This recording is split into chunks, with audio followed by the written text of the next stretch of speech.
Hi, and welcome to the inaugural episode of the Standard with Odogwus. This is Donald Odogwu. And with me here is Collins Odogwu. On this show, we strive to provide perspectives on issues relating to the African continent. Of course, with our own little twist and bringing our unique personalities into play. Here and now, nobody's going to lose 250 pounds. Also, nobody's going to be crowned the realest housewives in Lagos. We're not crowning any real African idols. All we're doing is real people, real issues, real solutions for change on the African continent. If you're looking for a talk show that informs, inspires, entertains, and everything in between, please stay tuned to The Standard with the Odogwus.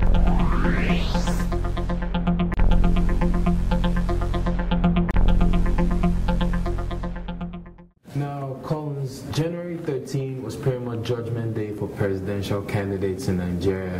What are your takes of that so far? Now, it was actually interesting because what you got was the opportunity for the delegates to say that this is my choice from within the party. It was almost like being a fly on the wall on PDP daily politics. Now, it was a three-horse race, and you had, Goodluck Jonathan, Atiku Abubakar, and you had Sarah Jibril all vie for equal honors to be the one to represent the party. And of course, the usual suspect came out tops, but not without some blows being thrown from here and there. And it definitely showed that, our politics is getting to the point where it's making the world sit up and pay attention.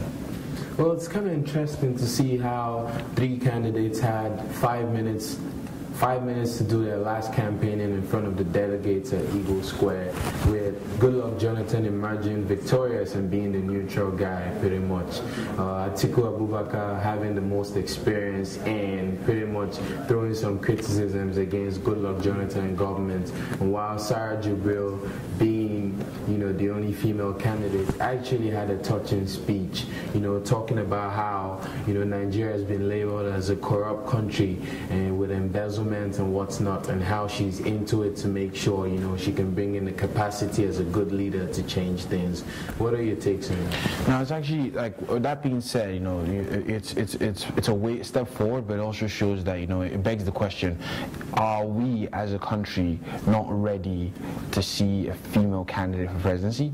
Are we, because the pity vote that she got wasn't necessarily something that showed that the delegates were willing to see that happen or had all the confidence in the world. But it'll be interesting to know what the populace thinks about Sarah Jibril as a political aspirant and a presidential candidate.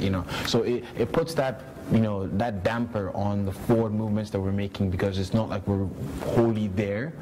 It shows that there's a lot more room for improvement and a long way we can go.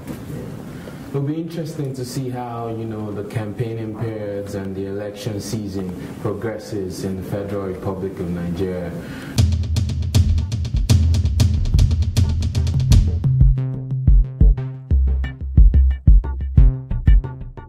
Moving on to Ivory Coast, it's been violence, reigning here and there, crisis here and there since November 2010 elections. What are your thoughts on that? No, actually, the funny part about it is both stories that we have in this section, the Ivory Coast and Sudan, kind of tie in hand, even though different. It's all different background stories. But you also have the same thing where it's not only political separation, but you have that geographical separation as well as cultural separation in the mix. So you have the north and the south, pitched against each other, and it kind of makes it for a very sour taste in the mouth of the continent, where it's like we almost can't sort our issues out as a country, or we can't sort our issues out as an entity. It has to be something that escalates to the point where the rest of the world has to sit up and take notice. Violence escalating all over the place, people getting killed, and things that happen that are not supposed to happen within brothers and sisters happening. Because at the end of the day, you have to figure out that north, south, east, west, they all meet at one point on the map, and you always have to share common borders, whether or not you separate or secede. So Not only it being a case of different cultures not being able to agree on common interests, but from what we've seen in the case of Ivory Coast, looking at Alassane Ouattara being, proclaimed the recognized president by international organizations in November 2010, but still looking at, the perspective of Laurent Gbagbo being the incumbent president who still doesn't want to let go of power. So is it also a power struggle that we're facing here across the African nation? It's definitely a power struggle. It's definitely the fact that a person's vanity and a person's ego is definitely getting the better of them. And I think what African leaders need to understand now is they're the man of the people, yes, they're the popular choice, yes, they're the ones that the people love, but they also have to understand that they were there elected for a reason, to change the country and to do what's best in the best interest of the country. Now, that being said, you have to understand that if they don't do what's best for the country, that means they can divide the country. So you shouldn't let your pride or your vanity lead you. You should basically help and do what leads the country in the right direction. That would be interesting, seeing that in the case of Sudan, a lot of people are actually happy and seeing it as a remapping in the African continent, seeing the Southern Sudanese people going to the polls, making their votes and what's not. This is pretty much an interesting year. It will be interesting to see how that turns out, one, and also considering the fact that there's going to be 17 elections this year on the African continent.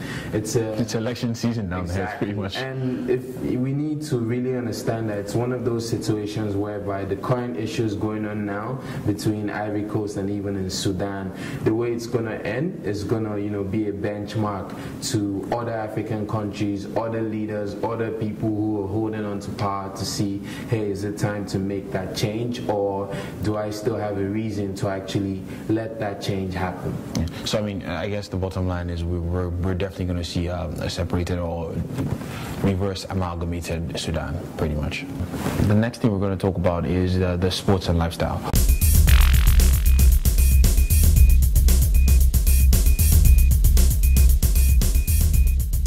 With sports specifically, we have a story that is key to inspiring the youth and is key to inspiring the young people in order to go the right way in being important in sports management. And CIES, which is the Center for Education for Sports, has partnered up with FIFA to create the FIFA Masters. And the FIFA Masters is a program that I've looked at for years and years now, and it's really interesting because it's built to create future Sepp Blatters, future Michel Platinis, and future heads of FAs across the world. And I think that's something that should be interesting to African youths and to African people across the world, because that's not the only way you create, the only way to make change in sports that you love is not only to play the sports, but to also administer the sports in the right way. If you administer the sports in the right way, then you can put Africa on the map and you can put Africa forward. So you can check it out on www.cies.ch. The application forms are there, the requirements are there, and it just brings together that international experience and international exposure, so that you understand how you get to benchmark how other countries are fitting in their importance and the importance they're putting on sports. And I think you'll find out that the rest of the world has a focus on sports, because sports really is kind of like the way forward.